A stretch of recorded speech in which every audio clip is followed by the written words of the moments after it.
Mund të filloj?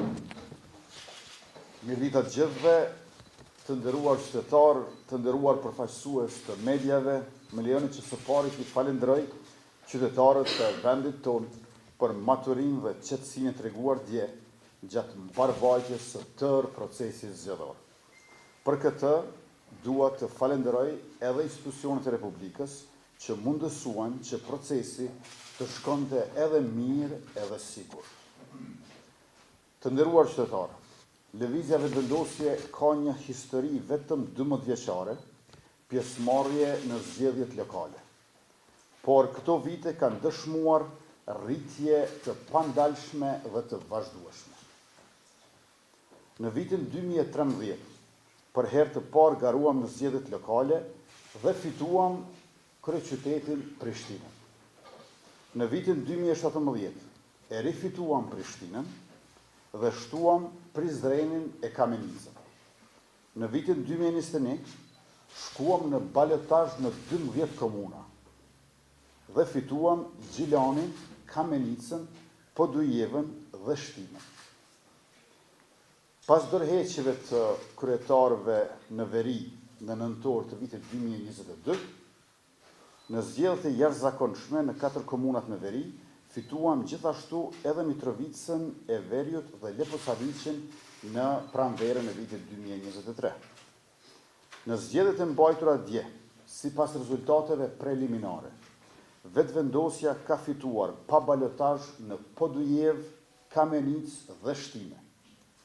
Me votat nga diaspora mund të dalë që e kemi fituar edhe Gjilanin pa balotazh, që i bie në 4 komunat ku kemi qeverisur në këto 4 vitet e fundit, po vazhdojmë pa balotazh.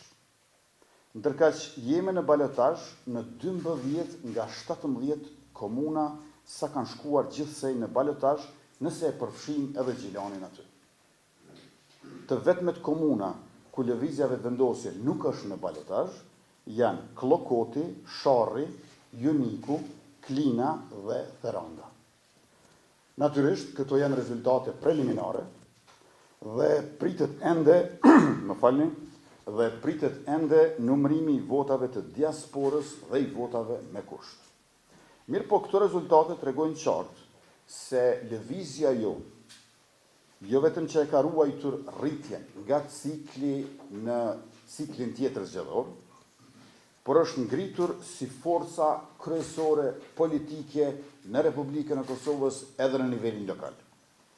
Kjo është dhurata më e çmueshme, urimi më i mirë që kemi marrë nga populli i Kosovës në këtë 20 vjetor të lëvizjes vetëvendosje civile. Pjesa e parë e garës përfundoi mbrëm. Nga sot ne i përvishemi punës për balotazh. Synimi ynë është i qartë që kandidatët tonë të fitojnë edhe në këto komuna dhe të kthehet ose të vazhdoj qeverisja e mirë të cilën qytetarët e meritojnë dhe që komunat tona të ecin përpara me zhvillim e mirëqenie, drejtësi dhe barazi. Të jenë komuna që funksionojnë e ku qeveriset me transparencë. Por të dashur qytetarë dhe të nderuar gazetarë të pranishëm, ajo që ka ndodhi me 12 tetor rreth raportimeve për Mitrovicën duhet hetuar e hulumtuar. Nuk bëhet fjalë vetëm për një huqje, por për një inxhinierim të paramenduar për ndërhyrje flagrante në procesin zgjedhor. Exit pollet e prezantuara gabimisht me 16 pikë të përqindjes, dallim e më tepër se aq nga më shumë se një organizat dhe për të njëjtën komunë. Dhe postimi i lajmeve të rreme se kush ishte fituesi ende pa u mbyllur vendvotimet, nuk janë thjesht një huqje. Kjo është cenim i demokracisë, i zgjedhjeve të lira dhe integritetit e i sigurisë të shtetit tonë. I ftoj organet e drejtësisë dhe të sigurisë që të merren me këtë çështje.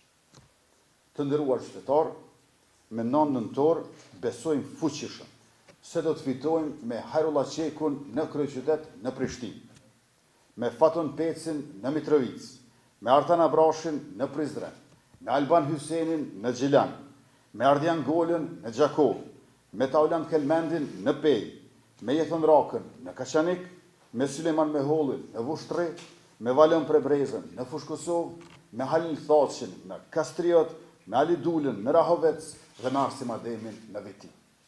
Lëvizja vetëvendosje i fitoi 3 komuna pa balotazh. E ndoshta shtohet edhe Gjilani e bëhen 4. Partia Demokratike e Kosovës i fitoi 3 komuna pa balotazh. E ndoshta jo hiqet hani e lezit e mbeten 2. Lidhja Demokratike e Kosovës i fitoi 2 komuna pa balotazh, ndërkaq Aleanca për Ardhmërinë e Kosovës dhe Nisma Social-Demokrate nga 1. Edhe një herë, faleminderit shumë për mbështetjen, u jemi për jetë mirënjohës e thellësisht falendërues dhe vazhdojmë përpara. Gëzuar gjithë. E tash mund t'ju përgjigjemi pyetjeve tuaja. Urdhëroni zot. A keni të bisedime apo me kënd mendoni që do të bashkëpunoni për balotazh, sepse dihet që pastaj për balotazh vazhdojnë bashkëpunimet me parti tjera në mënyrë që të fitohen zgjedhjet. Dhe a është i mundshëm një bashkëpunim konkretisht në Prishtinë me Partinë Demokratike të Kosovës? Fokusi lëvizjes vetëvendosje gjithandej tërkohën është qytetari i Republikës edhe si banor komune. Por natyrisht që paraprakisht balotazhit dhe paraprakisht fushatave në balotazh, neve na nevojitet që sot dhe nesër ta bëjmë një analizë gjithëpërfshirëse e të hollësishme, edhe të rezultatit zgjedhor, por edhe të raportit të rezultatit zgjedhor me fushatën që bëm. Vetëm pas kësaj analize do t'i bëjmë planet dhe përgatitjet e duhura për rrugën përpara, gjithnjë në bashkëpunim aq të ngushtë saqë në udhëheqje me kandidatët që i kemi në balotazh. Urdhëroni. Zoti Kurti, a janë këto rezultate brenda pritshmërive që lëvizja vetëvendosje ka pasur para datës 12 tetor? Dhe kur jemi te çështja e bashkëpunimeve, një bashkëpunim i tillë pritet edhe për çështjen e qeverisë, në qenë se veç jeni në këtë afati me rrjedhës prej 15 ditëve, a keni zhvilluar diskutime me ndonjërin nga subjektet politike, apo keni hequr dorë nga subjektet politike dhe po diskutoni vetëm me deputet individualisht, pasi ka qenë nga vetëvendosja e përmendur si njëra prej metodave për të siguruar 61 votat e nevojshme për qeverinë e re? Rezultati i këtyre zgjedhjeve është shumë i mirë. Vrejni me kujdes. 4 komunat ku ka qeverisë vetëvendosja. Podujevë, Shtime, Kamenic, Gjilan. Çfarë mbështetje madhe popullore për kryetarët tonë atje. E para. E dyta, rezultati është shumë i mirë, sepse jemi gjithandej në balotazhe. Dhe jemi subjekti i parë edhe për nga numri i komunave që ka fituar pa balotazh, por edhe për nga numri i komunave ku jemi në balotazh. Plotësisht të kënaqur dhe në përputhje me pritjet do të jemi veçse në mbrëmjen e 9 nëntorit. Atëherë kur do të krimtojmë fitoret pas balotazhit. Ndërkaq sa i përket qeverisë qendrore, dita e fundit kur do të mund të mbahet seanca e kuvendit ku unë prezantoj kabinetin e ri qeveritar është 26 tetori. Këto ditë jemi të përqendruar maksimalisht në analizën gjithëpërfshirëse dhe hollësishme të rezultatit të zgjedhjeve lokale. Por, shumë shpejt, qysh në këtë javë, do të fillojmë komunikimin dhe bisedat edhe për qeverinë qendrore. Sepse Kosovës i duhet edhe një mandat i qeverisë sonë, i duhet një mandat i ri i qeverisë sonë, neve na duhet një mandat i ri në përputhje me rezultatin e 9 shkurtit së vjet. Por gjithashtu, edhe unë si kryeministër në detyrë kam hyrë në muajin e 7 të vitit të 5 të mandatit të plot 4 vjeçar. Dhe duhet të kemi një mandat të rregullt, i cili padyshim që do të filloj, por sa ne ta nxjerrim në seancë kuvendi përbërjen e re të qeverisë Kurti 3. Urdhëroni. Jonita Bajrami Pinoçano, kryeministër, sipas kësaj aty vjen që s'ka më thjesht seanca deri me 26 tetor. Po sipas kësaj që deklarua për shkak të që thotë se angazhimi juaj është i zgjedhjet lokale. E dyta, cili është partneri juaj ideal për qeverisja në këtë pikë ku jemi, për qeverisje qendrore. Po flas edhe nëse mundesh më sqarim pak më të rrosshëm sa i përket inxhinieringut edhe tendencës për ndërhyrje në zgjedhjet në Mitrovicë. A ka pas diçka prej Mitrovicës nga ana e komisionerëve të lëvizjes dhe vendosje, apo ndonjë tendencë tjetër masaksisht? Së pari, unë vetëm tregova se kur është afati i fundit. Kjo nuk do të thotë që seanca për qeverinë e re do të jetë me 26 tetor. Për 26 tetor është dita e pranë kur mund të mbahet ajo. Sepse tash po numrojmë të poshtë. Përderisa më herët nuk numronim të poshtë, vetëm përpara, s'kishte afate për asgjë. Dhe prandaj unë jam tash muajin e 7 të vitit 5 të mandatit plot 4 vjeçar, tash po numrojmë të poshtë dhe vura theksin të 15 ditëshi i cili përfundon me 26 tetor. Në momentin që ne konsiderojmë që komunikimi dhe bisedat kanë rezultuar të suksesshme, ne pavonesë nuk e presim 26 tetorin. Po 26 tetori është afati i mram.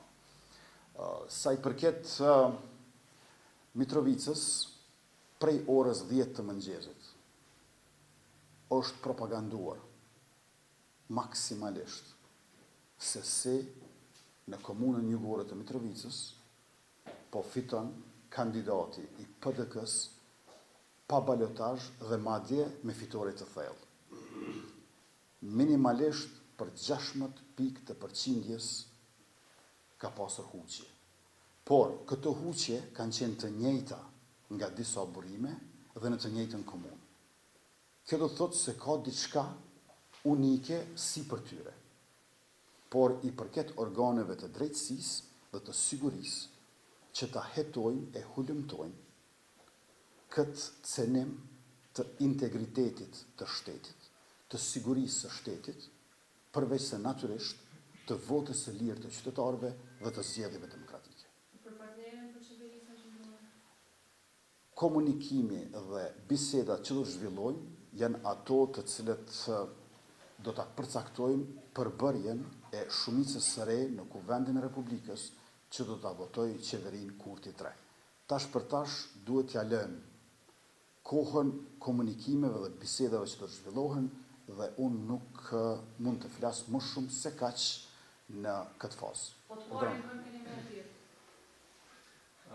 A keni nxjerrë ndonjë mësim deri tash me këto rezultate zgjedhore edhe dua të ndalem një pak edhe te rezultatet për asamblenë komunale që nuk i komentuar të pare deri tash e pam që në Prishtinë nuk kanë bërë ndonjë krahasje me zgjedhjet e kaluara, por vetëvendosja është e treta me numrin e potencial të asambleësve pra kryeqytet. Mësimet në parem nuk mund të nxjerrin prej përshtypjeve fillestare. Mësimet do të mund të nxjerrin pas analizave gjithëpërfshirëse të cilat do t'i bëj me një. Besoj që sot e nesër. Mirë po, në anën tjetër, du ta keni parasysh që lëvizja vetëvendosje ka shënuar rezultatin më të mirë ndonjëherë në nivelin lokal. Dhe kur nuk kemi qenë më të kundërshtuar e sulmuar se sa tani. Prandaj, me komunat ku qeverisim, edhe na konfirmohet pa balotazh fitoria, dhe me 11 komuna në të cilët do të jemi në balotazh shumë më tepër se sa në vitin 2021, edhe për nga madhësia atyre komunave, ne jemi për plot vetbesim kur themi që rezultati është shumë i mirë. Ndërkaq sa i përket kuvendit komunal të ardhshëm në Prishtinë, siç e ka thënë edhe kandidati ynë e kryetari i ardhshëm i kryeqytetit Hajrullah Qeku, do të ketë një larëshi të madhe në kuvendin komunal të Prishtinës. Pra kur nuk ka qenë kuvendi komunal i Prishtinës ka që diversifikuar, sikurse që do të jetë nga kjo vjesht e në vijem. Por, mbase, ajo që ka mund të ketë ndikuar, është fakti që me partnerët tonë, Partinë Guzo dhe Partinë Alternativa, në kryeqytet kemi garuar ndarës. Dhe ka mundësi që ky garim ndarës ka pasur një çmim të këtillë. Kjo është një përshtypje fillestare e imja, e cila nuk do të merret si konkluzioni analizave të cilat do të bëhen sot të nesër nga lëvizja dhe vendosja. Urdhëronjë. Duke u bazuar kandidatët që i kene, ku mendoni se do fiton në Prishtinë apo në Mitrovic? Edhe në Prishtinë, edhe në Mitrovic dhe jo vetëm. Ku do që garojmë, do të synojmë të fitojmë dhe jemi për plot besim që balotazhi do të shënoj edhe një ngritje të radhës të vetëvendosjes në nivelin lokal. Urdhëronë. Kryeministër, realizimi I parë I këtyre rezultateve edhe nga mbështetjet që I thoni se kemi marrë, a mendoni që vetëvendosja është gati për potencialisht zgjedhje të jashtëzakonshme parlamentare, duke qenë se Partia Demokratike e ka përsëritur kërkesën që të ketë partija edhe brenda aktivit? Ne po bëhemi gati të qeverisim më shumë se kurrë nëpër komuna onë në Banë Kosovës, të rikthehemi në qeverisje në kryeqytet dhe që është shumë e rëndësishme, po bëhemi gati për qeverinë kurti 3. Nëse nuk ka qeveri kurti 3, pa dyshim që jemi të gatshëm për zgjedhje të reja parlamentare. Lëvizja vetëvendosje në këtë 20 vjetorin e saj, në vitin 2025, është shembull e mësim se si organizohen njerëzit për parime politike me ideale kombëtare për të mirën e gjithë qytetarëve pa dallim. Andaj gatishmëria jonë është e plot, veç se njëherë plani ynë është për qeverinë kurti 3.